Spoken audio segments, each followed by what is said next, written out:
이제 대한민국에서 이분의 이름을 모르는 사람은 없을 것 같습니다만 또 말씀 주실 분으로 윤석천 국제경제평론가 나와 계십니다. 어서 오십시오. 네, 안녕하십니까? 네, 젠슨 황의 엔비디아 시가총액이 세계 최초로 5조 달러, 이게 우리나라 돈으로 하면 7,100조 원을 넘어섰습니다. 어마어마한 돈이죠. 자, 윤 평론가님, 네. 2023년 6월에 1조 달러를 이뤄낸 지 2년 만에 5배가 된 건데 네. 이렇게 되면 애플이나 마이크로소프트보다도 더 앞서게 된 거죠. 네, 그렇습니다. 지금 시총 3조 달러를 넘어가는 회사들이 총 한 4개 정도가 있어요. 네. 그러니까 엔비디아가 이제 1등이고요. 그다음에 마이크로소프트, 그다음에 애플, 그다음에 이제 구글에 모여서 알파벳 정도가 시총 3조 달러를 넘어가고 있거든요. 네. 근데 엔비디아의 성장세가 이렇게 굉장히 무서운 건 23년 6월에 시총이 1조 달러였거든요. 그러니까. 근데 불과 2년 조금 더 지났는데 지금 5조 달러라는 얘기입니다. 올해 7월 달에 4조 달러를 돌파한 거거든요. 그러니까 와. 3개월 정도 지나 다시 1조 달러 시총이 늘었으니까 네. 진짜 어마어마하게 시총이 늘었다라고 얘기할 수가 있겠죠. 근데 뭐 이렇게 시총이 늘은 건 다 이유가 있는 거 아니겠습니까? 그럼. AI 혁명의 가장 중심에 서 있다. 네. AI 혁명의 가장 핵심적인 인프라를 갖다가 완전히 독점적으로 장악하고 있다. 이게 그 회계연도의 어떤 결산서를 보면 명확하게 알 수 있는데 25회계연도죠. 미국은 우리나라는 좀 회계연도가 다릅니다. 24년 2월부터 25년 1월까지를 갖다가 25회계연도라고 하거든요. 네. 이때 매출액이 1,305억 달러예요. 근데 놀라운 건 순이익이 728억 달러입니다. 그러니까 영업이익도 아니고 순이익이 그러게요. 매출의 50%를 넘어간다는 얘기예요. 그러니까 팔면 팔수록 진짜 네. 황금을 캔다. 뭐 이렇게 얘기할 수 있을 정도로 엄청난 어떤 성장력을 갖다가 지금 발휘를 하고 있는 거고요. 덕분에 사실 GDP, 세계 3위 GDP를 자랑하는 국가가 명목 GDP 기준으로 독일 아닙니까? 한 5조 1,000억 달러 정도 되거든요. 네. 거기에 거의 견줄 만한 어떤 시총을 갖고 있다. 그런데. 조금 있으면 뭐 독일도 넘어갈 거라고 예상이 됩니다. 네. 예. 한 기업이 선진국 하나를 능가하는 예, 그런 그렇습니다. 모습을 우리가 좀 보고 있습니다. 네네. 자, 엔비디아 인공지능과 관련된 회사다. 이건 이제 언론에 워낙에 많이 나서 알겠는데 사실 우리에게는 아까 얘기했던 애플이나 뭐 네네. 마이크로소프트 이런 네네. 다른 기업에 비해서 그렇게 익숙한 회사는 아니었거든요. 그렇죠. 이 엔비디아가 어떤 회사인지 무엇하는 회사인지 네. 그 소개를 좀 해주시죠. 근데 이제 일반인들은 잘 모르는데 게임을 좋아하시는 분들, 네. 그다음에 컴퓨터 그 멀티미디어 환경을 갖다가 좀 주안점을 두면서 컴퓨터를 꾸며가시는 분들은 엔비디아라는 이름을 갖다가 너무나 잘 알고 있죠. 사실은 일종의 이제 그래픽 카드를 만드는 회사라고 생각을 하시면 됩니다. 네. 93년도에 그 일단 설립이 됐고요. 이 회사의 그 설립, 그 창립 어떤 목표 자체를 갖다가 우리가 좀 굉장히 주목해서 봐야 될 필요가 있어요. 당시만 해도 컴퓨터 환경이라는 게 텍스트 환경이었잖아요. 네. 알만한 사람들은 다 알 겁니다. 윈도우도 개발되기 전이었었어요. 근데 그 당시부터도 앞으로의 컴퓨팅 환경 자체는 그래픽, 그다음에 멀티미디어 환경으로 진화할 거라는 걸 갖다가 젠슨 황이라든지 창립자들은 인식을 한 것 같아요. 네. 그래서 우리는 그 멀티미디어 환경에 적합한 그래픽 카드를 만들자. 이런 모토로 사실은 그 1993년에 시작을 한 거고요. 그러니까 이게 이분들이 이제 굉장히 뛰어나다라고 보는 건 당시에는 아무것도 없었던 거잖아요. 네. 앞으로도 그 어떻게 보게 되면 미래의 전망에 불과할 뿐인 건데. 그렇죠.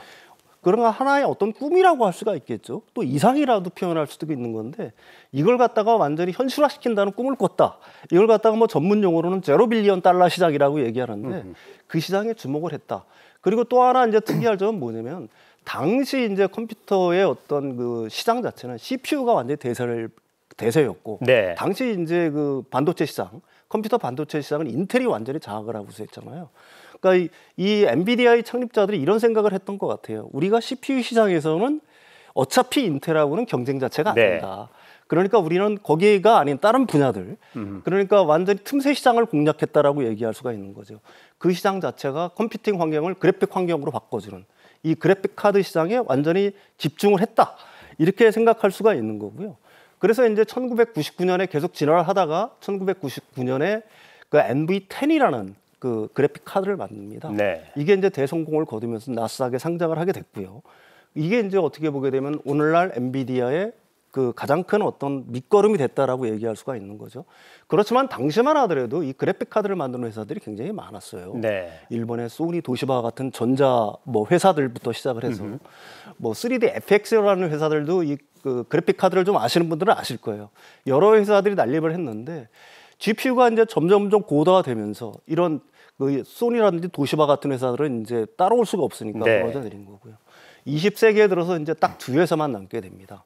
엔비디아, 그다음에 이제 ATI라는 회사죠. 근데 ATI라는 회사도 2007년에 지금 AMD, GPU 역시 만들죠. 그 AMD라는 회사에 이제 합병이 됐고요. 그다음에 2022년에 드디어 인텔도 GPU가 진짜 괜찮은 시장이니까 사실 이 GPU 시장에 다시 이제 진입을 하게 됐습니다. 그래서 현재는 뭐 삼강 체제라고 하지만 사실은 엔비디아의 어떤 독주 네. 체제다 이렇게 정리할 수가 있겠죠. 그렇군요. 네네. 여기서 우리가 알 수 있는 것이 남들이 다 꿈이라고 얘기할 때 그 꿈이 현실로 다가올 걸 미리 예측하고 준비하는 사람, 그 사람이 승리한다라는 걸 알 수가 있습니다. 컴퓨터 게임의 그래픽 처리를 하기 위해서 만들었다는 게 바로 이 GPU인데 그런데 윤평론가님, 네네. 이 엔비디아에게는 그 비트코인 시대가 도래한 게 굉장한 호재로 작용을 했다죠? 예, 그렇습니다. 이 비트코인 채굴을 하려고 하게 되면은 사실은 굉장히 반복적이고 어려운 수학 연산 문제, 이걸 해시 연산이라고 이제 어려운 말로 얘기하는데 그걸 풀어내야 됩니다. 네. 근데 CPU로는 이제 순차적으로 연산을 해내잖아. 하나가 끝나야 하나가 끝나는데 네. 이 GPU의 특성이 뭐냐면 바로 병렬 연산이에요. 그러니까 동시에 수많은 연산을 갖다 동시에 할 수 있다는 거거든요. 그러니까 이 비트코인, 가상 화폐 혹은 암호화폐 채굴에 이것처럼 어떻게 보게 되면 특화된 그 반도체가 없다는 거죠. 그렇군요. 그 가상화폐, 그다음에 암호화폐가 갑자기 붐이 일기 시작하면서 채굴 시장이 막 급속도로 발전을 하면서 이 GPU가 거의 뭐 풍기 현상이 불기 시작했습니다. 실제로 그래서 게이머들도 GPU를 못 구했고요. 과학자들도 GPU를 구하는 게 굉장히 어려운 상황까지 이제 처하게 됐는데 어떻게 보게 되면은 오늘날 엔비디아의 1등 공신일 수도 있겠죠. 네. 게임 시장의 발달이 1등 공신일 거고 2등 공신이라고 한다면 바로 암호화폐 시장의 비트코인. 어떤 성장? 네. 이게 이제 밑거름이 됐다. 이렇게 얘기할 수가 있겠죠. 그렇군요. 네. 자, 지금까지 GPU에 관해서 이제 상세하게 설명을 해 주셨는데 네네. 그러면 이 엔비디아라는 회사는 언제부터 이 인공지능 회사로 또 주목을 받기 시작한 겁니까? 이게 사실은 좀 공교로울 수 있다라고 얘기를 하는데 사실 GPU를 만드는 회사들은 지금도 있습니다. 아까도 네. 말씀드렸듯이 AMD도 만들고 있고요. 그다음에 TPU, NPU 만드는 회사들도 있어요. 구글에서는 TPU라는 걸 만들고 네. 우리나라 기업들도 NPU라는 걸 만듭니다. 똑같은 기능을 수행을 하는 건데 왜 엔비디아 GPU가 이렇게 독점적인 영향을 행사하느냐? 그거는 바로 CUDA라는 생태계 자체를 갖다가 완성을 했기 때문에 그래요. CUDA라는 게 일종의 그 GPU의 어떤 프로그래밍 언어입니다. 네. 근데 이게 완전히 그 대세로 쓰이는 건데요. 이게 이제 일반적인 뭐 C라든지 프로그래밍 언어를 하시는 분들은 알 거예요. 이걸 조금만 아는 사람들은 이 CUDA를 갖다가 쉽게 다룰 수가 있는 겁니다. 단데 그렇지만은 이 CUDA를 갖다가 다룰 수 있고 쉽게 배울 수 있다라고 얘기해서 이 GPU 시장을 갖다가 독점적으로 어떻게 보게 되면 형성했다라는 거는 좀 어떻게 보게 되면 좀 약간 이치에 안 맞는 것이기도 한데 네. 우리가 이런 식으로 얘기할 수가 있겠죠. 선점 효과라고 해야 될까요? 일종의 이제 브랜드 로얄티 이쪽에 워낙 익숙하니까 그다음에 개발자들이 전부 다 CUDA를 사용하니까 또 CUDA를 사용하려면 GPU를 갖다 엔비디아 GPU를 써야 되는 겁니다. 네. 그러니까 스스로 이제 그 생태계를 갖다가 완성함으로 해서 그 GPU 시장을 갖다가 독점할 수 있게 됐다라고 얘기할 수가 있는 거고요. 이 사실 그 CUDA라는 그 언어 자체는 생각보다 굉장히 오래전에 개발이 된 거예요. 네. 1999년도에 이 스탠퍼드 대 학생 하나가 이 GPU를 갖다가 병렬로 연산을 하면은 훨씬 더 게임을 빠르게 즐길 수 있다 이런 네. 생각을 한 거예요. GPU 연산력에 주목을 한 겁니다. 병렬 연산에 주목을 한 거예요. 근데 이분의 그 어떤 천재적인 어떤 발상을 갖다가 미국 고등 그 국방 고등 연구 뭐 계획국이라고 있지 않습니까? 우리가 지금 그 인터넷을 갖다가 최초로 탄생시킨 어떤 뭐 주체라고도 얘기할 수가 있는 거예요. 네. 이 사람을 갖다가 지원을 합니다. GPU의 어떤 병렬 연산에 대해서 너 한번 연구 좀 해봐라. 라고 해서 지원을 하게 돼요. 그런데 마침 이 친구가 그걸 갖다가 거의 완성했을 무렵에 2007년에 엔비디아에 이제 들어가게 됩니다. 네. 그래서 이제 CUDA라는 언어 자체를 만든 거예요. 이 언어가 그때 처음으로 개발이 된 거고 그렇지만 그 당시만 해도 이게 요즘같이 그 AI의 어떤 학습에 본격적으로 쓰일 거라고 생각을 하지는 못했어요. 그 당시만 해도 그 딥러닝이라고 보통 우리들이 얘기하죠. 그러니까 스스로 인공지능 자체가 스스로 학습하는 거. 네. 이거는 그 당시에 그 어떤 연구자들 같은 경우는 불가능하다고 생각을 했었어요. 인간이 개입을 해서 하나하나 이렇게 통제를 해줘야지만 AI가 스스로 학습을 할 수 있다고 생각을 했었는데 이 자체를 갖다가 2012년에 또 한 사람이 깹니다. 바로 알렉스넷이라는 걸 갖다가 만든 사람인데 이게 어떤 거냐면은 수많은 그림 120만 장 중에서 이걸 갖다 1000개의 카테고리로 제일 빨리 그 카테고리로 나눌 수 있는 어떤 이런 테스트를 한 거예요. 거기서 이제 알렉스넷이 우승을 했는데 네. 이 알렉스넷이 사용한 언어 자체가 그 당시에 쿠다였습니다. 아하. 그러니까 그때부터 이제 딥러닝의 바람을 불고 이 쿠다가 더 활성화됐고 쿠다가 활성되는 바람에 GPU 칩, 엔비디아 GPU 칩이 세계 시장을 독점하게 됐다. 이렇게 얘기할 수가 있는 거죠. 네. 예, 예. 대학원생 이안 벅 네. 그를 스카우트했던 게 결정적인 한 예, 수였고요. 예, 예. 그러니까 불가능할 것이다라고 생각하면 불가능합니다. 그런데 그걸 어떻게든 가능한 것으로 돌려놓으려고 시작하면 가능해질 수도 있다는 것이죠. 자, 그럼 그 엔비디아를 이끌고 있는 이제 젠슨 황에 대해서 한번 알아볼까요? 저는 젠슨 황 하면 일단 검은색 가죽 재킷이 떠오르고요. 예, 그렇습니다. 이제 치킨도 떠오릅니다. 네네. 네. 그리고 그 밤낮을 가리지 않고 일하는 굉장한 일벌레로 알려져 있죠. 예, 그렇습니다. 뭐 검정 재킷이 워낙 유명하죠. 이번에 한국에 왔을 때 검정 재킷을 입고 왔고요.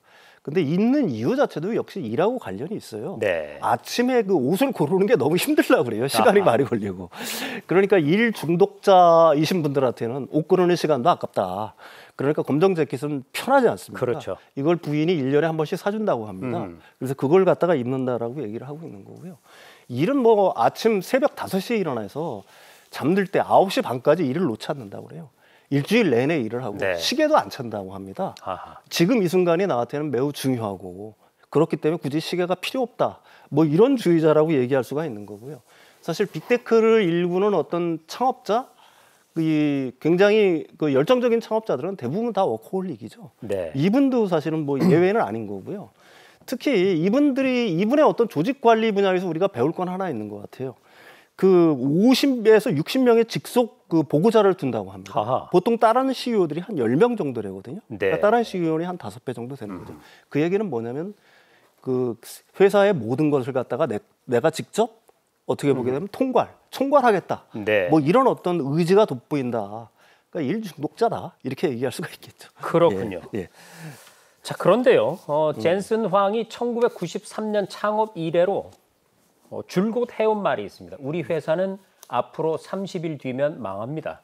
이런 얘기를 했었어요. 네네네. 실제로 망할 수밖에 없는 그런 고비를 수차례 극복을 하면서 지금의 성공 신화를 이뤄낸 거죠. 예, 계속 망할 거라고 얘기하는 거는 그만큼 절박하게 일을 해야 된다는 걸 갖다가 상징하고 있다라고 얘기할 수가 네. 있는 거고요. 뭐 1993년 창업 후 97년까지 우리는 3번이나 파산할 뻔했다라고 창립자 중에 한 분이 얘기를 했는데 이게 이제 사실은 가장 큰 위기 자체는 95년도죠. 95년도에 PC용 멀티미디어 카드 MV1을 갖다가 이제 맨 처음에 만들었는데 99년도에 MV10이었고요. 이게 실패했어요. 실패했죠. 당시 네. 이제 일본의 그 게임 회사죠. 세가가 도와줘서 간신히 살아났고 뭐 금융 위기 자체도 굉장히 위기였죠. 금융 위기 때 그 그래픽 카드가 팔리겠습니까? 게임용 그래픽 카드가 이게 우선순위에서 뒤로 밀리니까 매출이 점점 줄고 하겠죠. 그렇지만 이런 파산 위기를 면했고 이런 파산 위기를 면한 거는 제가 생각하기에는 젠슨 황의 어떤 유년 시절과 깊은 관련이 있는 것 같아요. 타이베이에서 태어나서 태국에서 유년 시절 보냈고 미국에 10살 때 들어간 거지 않습니까? 거기서 이제 따돌림 같은 걸 많이 받았나고. 네. 그다음 그 따돌림을 받으면서 자기 절제, 끈기, 그다음에 이제 경쟁력 이런 걸 갖다가 키웠다. 그래서 이런 어떤 수많은 파산 위기를 갖다 극복할 수 있었다. 이렇게 얘기할 수가 있을 것 같습니다. 네. 예. 본인이 강한 의지만 가지고 있다면 따돌림도 그를 키우는 인큐베이터가 될 수 있다라는 사실을 알 수가 있습니다. 엔비디아는요. 아까도 시가총액 말씀을 드렸습니다만 세계 2위 기업답게 사실 업무 강도가 굉장히 세다고 알려져 있습니다. 거의 밥 먹듯이 밤을 새고 뭐 그렇게 일한다고 하는데 네. 신기한 건 이직률이, 즉 엔비디아라는 기업을 떠나는 이직률이 고작 2.5%밖에 안 된다고 해요. 보통 반도체 업계의 이 이직률이 16.4% 정도 되거든요. 이걸 네. 감안하면 밥 먹듯이 밤을 새는 엄청난 강도에도 불구하고 회사를 떠나지 않는다. 예. 왜 이런 걸까요?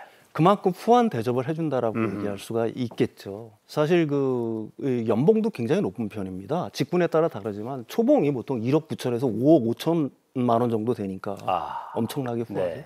그런데 이런 연봉만 있는 게 아닙니다. 스톡 그랜트라고 그래서 스톡 옵션이라는 말은 많이 들어봤을 네. 거예요. 그건 주식을 사는 건데 이건 그냥 주식을 주는 겁니다. 하하. 바로 현금화할 수가 있는 거예요. 네네. 그러니까 보통 이렇게 얘기를 합니다. 엔비디아에서 5년 정도 근무했으면 100만 장자일 거다. 네. 왜 그러냐면은 이게 지금 2019년부터 주식이 한 3,800배 올랐거든요.